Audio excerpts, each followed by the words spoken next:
저 같은 경우에는 그림 그리는 게 전 그렇게 정확하게 그리는 스타일이 아니에요. 성격도 그렇게 되지 않아요. 그래서 아직 똑같이 그리는 것보다는 저 같은 경우에 한 60에서 70% 정도를 구현해요. 사람들이 딱 속아 넘어기 좋게 그 정도 눈높이로. 그래서 모든 사람들이 보면 아 걔다, 아 얘는 모르겠네 뭔지, 하여튼 그 정도 수준으로 그려놔요. 그래서 전 세계 60억 인구한테 이렇게만 그려놔도 다 토끼라고 말해요. 저는 딱 이 정도 수준으로 그려요. 딱. 그래서 사람도 아 이거 뭐 여기 갑옷 입고 있구나, 여기 뭐 지팡이 들고 있구나, 옆에 있으면 뭐 할머니가 있고, 이런 식으로 쉽게 이해하고 모든 사람들이 아 저게 뭐다라고 할 수 있을 정도로 그리는 것 같아요. 제가 봤을 때 제 그림 스타일. 그래서 그렇게 되기 위해서, 근데 우리 만화라는 것들은 이렇게 한 컷이 계속 이야기를 계속 전달하죠. 그죠? 이야기를 전진시키는데 제가 드로잉쇼에서 하는 일들은 이렇게 한 플랫폼 안에 이야기가 다 들어있어요. 그래서 드로잉쇼 만약 어저께도 광고를 하나 찍고 왔는데요. 크기가 한 이 정도 되겠네. 이 정도 크기였어요. 1박 2일 동안 그랬어요. 한 몇 시간? 7시간? 네, 20시간 정도. 20시간 정도 그랬어요. 이틀 동안. 근데 그릴 때 보통 라이브 드로잉쇼 할 때 보면은 이 정도 큰 그림이면은 저 같은 경우에는 크기는 별로 중요치 않아요. 이것보다 더 크든 되게 A4지에 그리든 상관없어요. 크기는. 여러분들 중에 크게 못 그리시는 분도 있고 또 작게 못 그리시는 분들도 있어요. 저 같은 경우 중학교 때는 저는 정면 얼굴을 그리는 걸 되게 싫어했었어요. 정면을 그리면 언제나 좌우대칭이 이상했었어요. 그래서 그려놓고 맨날 형광등에다 비춰봤어요. 돌려서. 그러다 보니까는 중학교 때 낙서해 보면은 정면 얼굴이 거의 없어요. 그랬던 것처럼 이렇게 자기가 이렇게 할 때 작든 크든 상관없기 때문에 어느 정도 이미지가 머릿속에 잡혀 있으면은 배치만 하는 거예요. 그래서 저의 라이브 드로잉 동영상 보신 분들은 아시겠지만 저는 하나를 다 완성시키잖아요. 이렇게 그릴 때 쫙 그려놓은 다음에 갑자기 저거 다 완성하면 될 것 같아. 여기까지만 탁 그리다가 또 옆에 사람 그려. 이렇게 쭉 그립니다.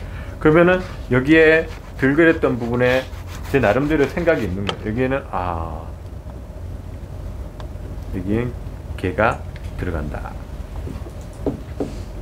그래서 이 부분은 안 그려요. 그러니까 어느 정도의 위치나 이런 것들은 머릿속에는 다 거의 한 70~80% 정도는 잡혀 있어요. 아무리 큰 그림이라도.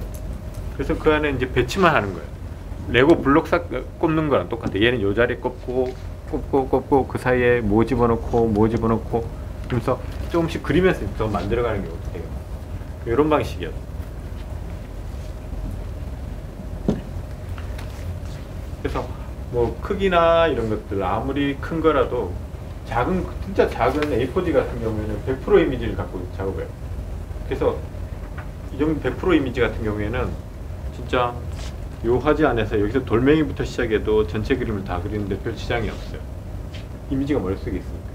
근데 우리가 아마 그림 그리시는 분들은 다 아시겠지만 가장 답답한 게 뭐냐 그러면은 머릿속은 이미지가 서 있어요. 근데 손이 병신이야. 나오면은 딴 세계가 돼. 그죠? 난 분명히 예쁜 공주를 생각했었는데 머릿속에는 라라라라라라 난 좋아 라고 공주 예쁘다. 근데 그렸는데 더 이상한 거.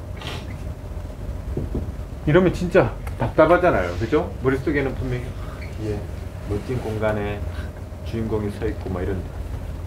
그러니까 우선은 그렇게 되기 위해서는 기본적으로 실제로 보이는 것들을 잘 그릴 줄 알아요.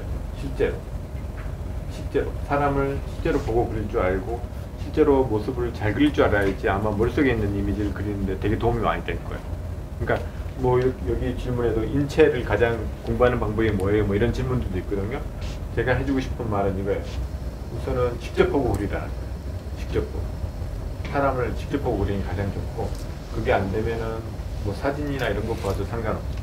근데 저는 솔직히 말해서 저는 그림 그릴 때 모작을 그렇게 많이 안 하는 편이에요. 우리 보통 그림 시작할 때 모작으로 많이 시작하잖아요. 이렇게 좋아하는 작가 그림을 따라 해보고, 저는 그걸 안 해봤다는 건 아닌데 다른 작가님들 그게 되게 적은 편이에요. 저 같은 경우에 저는 좀 관심 있는 걸 많이 그려요. 만약 예를 들어서 어릴 때 같은 경우에는 신발 갖고 싶은 신발이 있다 그러면은 그림 일기에 그려요. 그러면은 사람은 대충 그려요. 사람은 대충 오늘 철수랑 옆지철이랑 공 찼다. 근데 신발 장난 아니게 들고 파요. 막 한 땀 한 땀 막 발을 이거 또 크게 그리. 그래서 이 신발을 거의 마스터하는 거야. 이 신발을 좌우 측면을 다 보는 그런 식으로 그리다 보니까는 되게 여러 가지들을 그릴 수 있었는데, 하여튼 실제로 보고 그린 게 있어요. 공간도 마찬가지. 실제 가서 보고 그린 게 있어요. 제가 어떻게 경험한 바로는 어떤 사물이든지 실제로 보고 실제로 만져봤던 것들이 가장 기억에 오래 가요.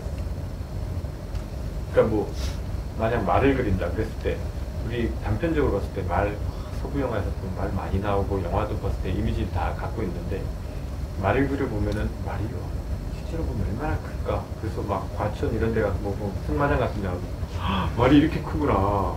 제주 조랑말은 생각보다 그렇게 크지 않네. 그런 식으로 직접 그걸 만져보면 털의 느낌이 어떻더라.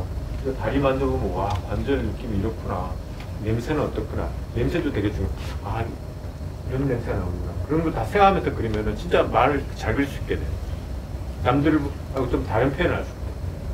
그러니까 그런 것들. 그러니까 근데 모든 사람이 다 그걸 경험할 수 없잖아요. 그죠? 그러니까 제3자적인 뭐 영상이라든지 사진이라든지 책 같은 걸로 나의 지식을 계속 보충하는 거예요. 그래서 그걸 최대한 많이 쌓아놓고 있어요. 머릿속에. 그래서 막 학생들한테 해주는 게, 저는 많이 보고 듣고 읽고 수집하라 그래요. 그래서 그걸 계속 쭉 하신다 그러면은 뭐 웹툰이든 뭐든 뭐 출판만 하든 뭐든 그림이나 뭐 다른 일을 하는데도 도움이 되게 많이 되실 거예요.